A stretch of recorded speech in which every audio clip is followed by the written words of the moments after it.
My column is a take on what I would call American Buddhism and just an analysis of the pulse of modern spirituality in the West. Generally, through my articles, I aim to demystify the Dharma and present the Buddhist teachings in a way that is accessible and also resonates with other young people who are just trying to find their way. So that brings me to my topic today, which is the practice of non-self in the age of social media. So young people nowadays face immense pressure to find themselves, which sounds enlightening. It's a cultural cliche that I grew up with. Many of you may have as well. And I always thought it would be a beautiful, enlightening, life-changing experience. And what I only found out very recently is there's actually no such thing as finding yourself, and attempting to do so is only really constructing an identity and then spending life clinging to it and trying to protect it.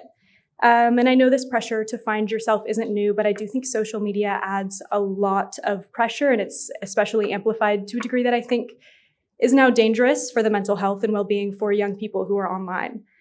Social media is an omnipresent force. It shapes young people's perceptions of others as well as their expectations for themselves.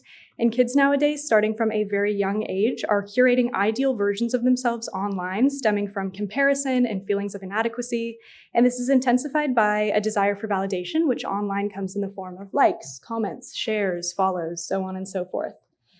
So as a result, kids are prioritizing fitting into molds. Again, they're curating these ideal selves, which lead to them overusing labels, putting themselves in boxes, and pigeonholing individuals into narrow categories that don't reflect their complexity.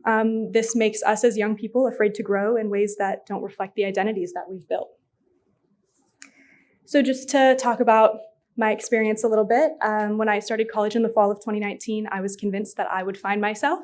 I would find a new set of hobbies and interests and friends who had also found themselves and yet were somehow just like me, and it would all fall into place and it would be beautiful and it wouldn't change.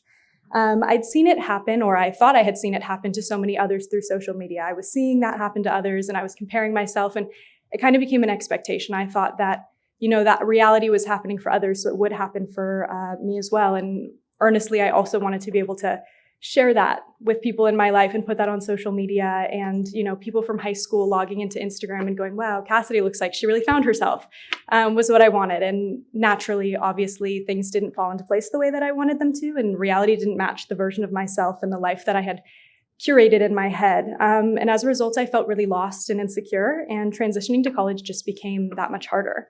And at the time, I didn't realize it, but this was not an uncommon struggle. Even the people that I was comparing myself to at the time were also struggling with the same feelings of inadequacy. And ultimately, it's just this relentless pursuit of perfection that is so detrimental for young people nowadays.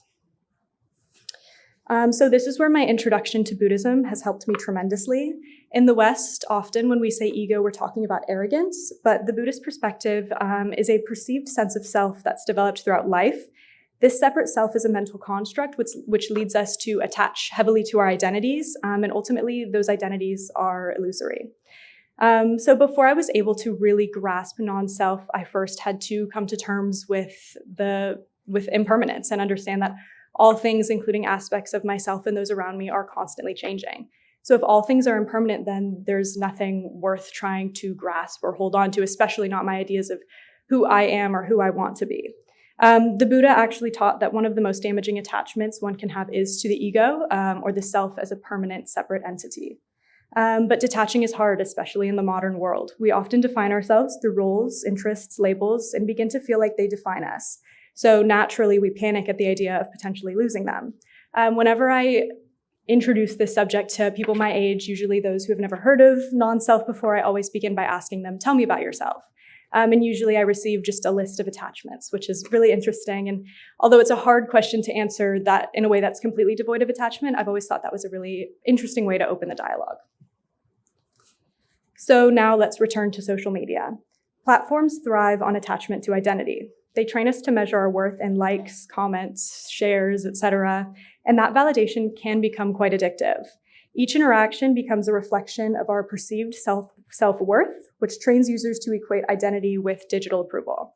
I also think it's really important to note that this process is no accident. It is quite literally built into the business models of these platforms. Attaching our sense of self to our online personas results in frequent return. We come back to view, to compare, to engage, and then to post, and then to come back and check and see if anyone's engaged with our posts, and then compare a little bit more, and then maybe post again. And the cycle goes on. And each cycle generates sustained attention and data that platforms monetize. So this need for digital validation that young people feel is profitable user behavior. But as I mentioned before, the cost is authenticity.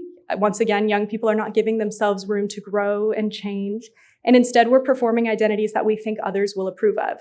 I think about social media kind of like armor that we wear, and we think that, people are seeing that armor and perceiving us in a way that's desirable.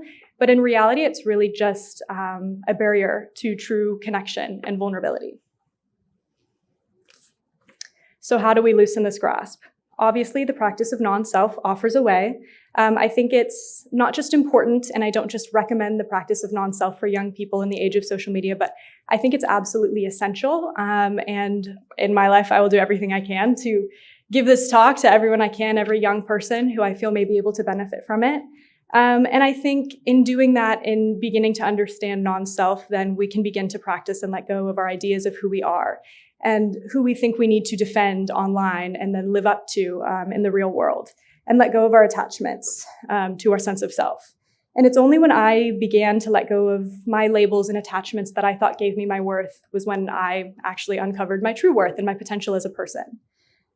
So as I mentioned, my perspective through my column is very much a beginner speaking to other beginners in hopes of their benefit. So with that in mind, I put together a simple process that I would recommend to every young social media user out there. So first, recognition and mindfulness online. This means engaging online very consciously and with intention rather than just endlessly scrolling and re-entering harmful cycles, and also understanding the curated nature of social media. Second, I recommend letting go of metrics and seeing numbers as fleeting signals, not as reflections of our worth. And lastly, letting go of labels, or at least using them very lightly, because as they may describe aspects of our lives now, those will inevitably change, and that is okay. And ultimately, I think young people should be empowered by the understanding that there's no online persona or label that can make us any more or less ourselves, because we just are.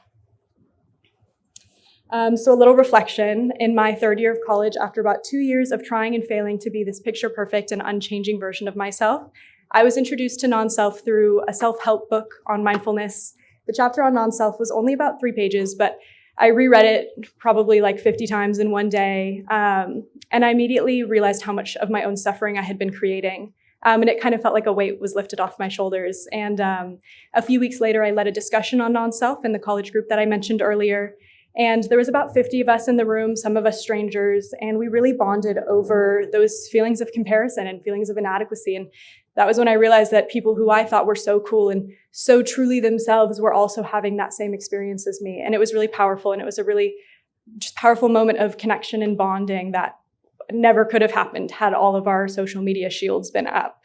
And that night, someone actually said something to me that I immediately jotted down, and I still carry this little piece of paper with me. She said, "You do not owe anybody consistency. You owe yourself endless possibilities." So with that, where am I now? I'm a 24-year-old American in 2025. So I still cling, I still compare, and sometimes I find myself curating the perfect post that will make me look super cool. But I always come back to non-self and the understanding and recognition that there is no true self to defend or to uphold or to protect. And that's really freeing. And so I really appreciate that. And I'm going to do everything I can in my life to try to share that with other young people. And so if any of you have any young people in your life that are online, I encourage you to remind them that they do not owe anybody consistency. They only owe themselves endless possibilities. Thank you.